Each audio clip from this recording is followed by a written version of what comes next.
Dear journalists, good afternoon. It's a pleasure to be back with you, if only virtually, to be able to update you on what we have been doing. COVID-19 continues its path of worsening destruction. We mourn the lives lost, more than 200,000. And we despair that many more will follow, particularly in places least able to cope. I am particularly worried about the lack of sufficient solidarity with developing countries, both in equipping them to respond to the COVID-19 pandemic, which risks spreading like wildfire, and to address the dramatic economic and social impacts. As the virus rages, the United Nations has mobilized fully to save lives, stave off famine, ease the pain, and plan for recovery. Our voice has been clear, calling for solidarity, unity, and hope. We appealed for a global ceasefire so that the world can face together our common enemy, COVID-19. We set out a $2 billion global humanitarian response plan for the most vulnerable populations, including refugees and internally displaced persons. Donors have generously pledged $1 billion. The plan must be fully funded.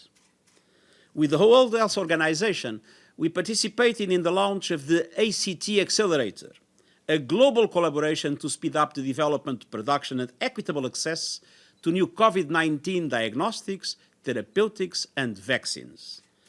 These must be available to everyone, everywhere, and they must be affordable as a quintessential global public good. I call on donors to help kickstart this effort with generous contributions at Monday's Pledging Summit in Brussels. We placed the UN system network of supply chains at the disposal of developing countries, and millions of test kits, respirators, and surgical masks have now reached more than 100 countries. Our solidarity flights have now delivered almost 1,200 metric tons of test kits and other essential medical supplies to 52 countries in Africa. We appealed for compassion and mutual respect in response to COVID-related stigma and hate speech. And since the beginning, mobilizing contributions from the entire UN family, a series of reports and policy briefs have provided analysis and advice for an effective, coordinated response by the international community.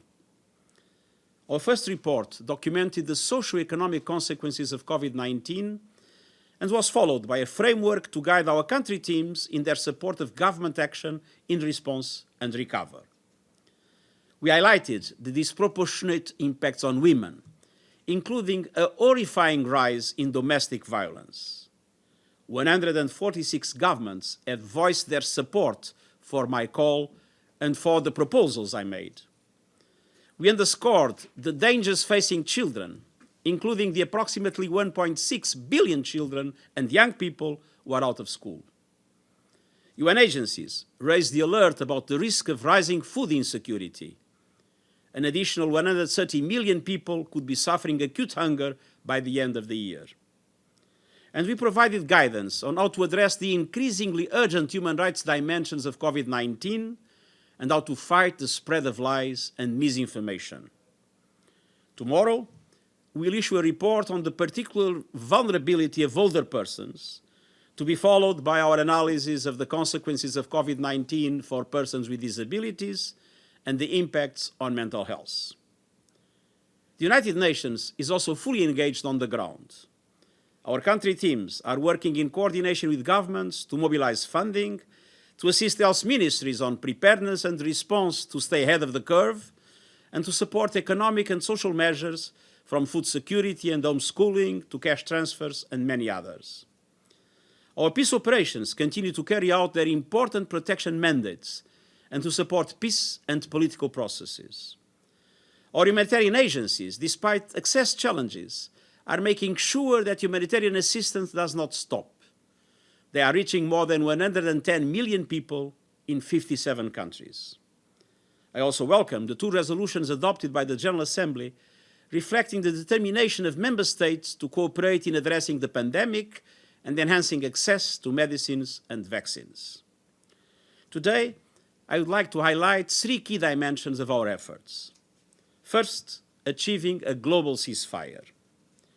The ceasefire call has resonated widely, with endorsements from 114 governments, diverse regional organizations, religious leaders, and more than 200 civil society groups spanning all regions.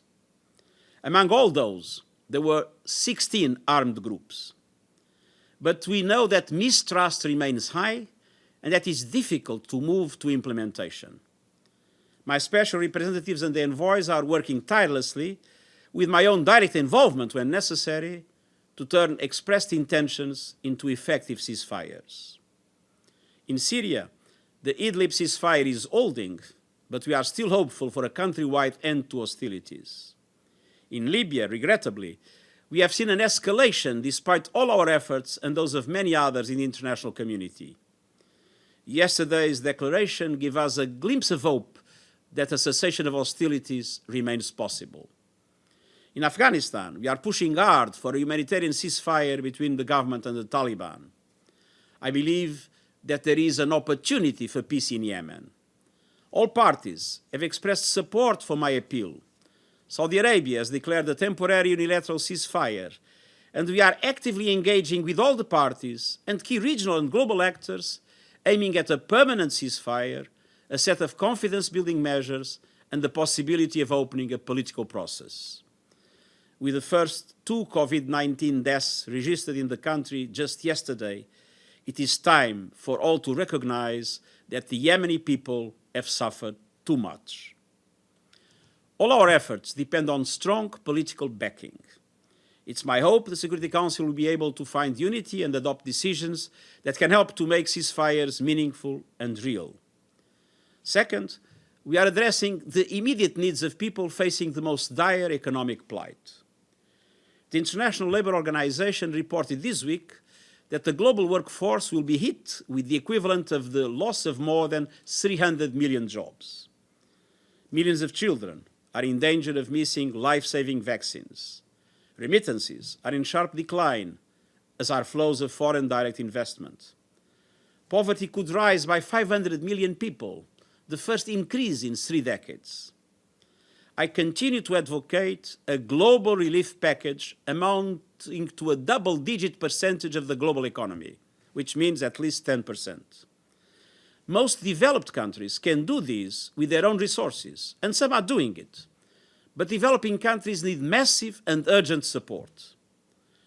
The International Monetary Fund has already approved $12.3 billion in emergency financing to a first group of 36 developing countries of the more than 100 that requested it. The World Bank has indicated that with new and existing resources, it can provide $106 billion of financing over the next 15 months.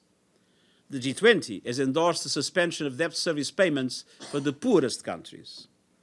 I fully appreciate these steps, which can protect people, jobs, and development gains. But even this is not enough.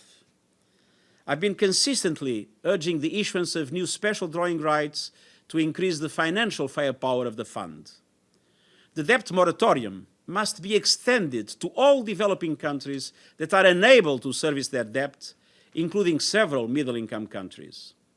And that initial moratorium must be followed by targeted debt relief and by a comprehensive approach to structural issues in the international debt architecture to prevent defaults leading to prolonged financial and economic crises.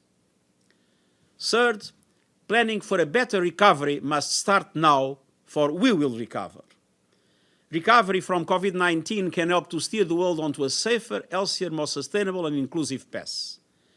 It will be critical to address the fragilities, inequalities and gaps in social protection that have been so painfully exposed and place women and gender equality front and center if we are to build resilience to future shocks. And recovery needs to go hand in hand with climate action.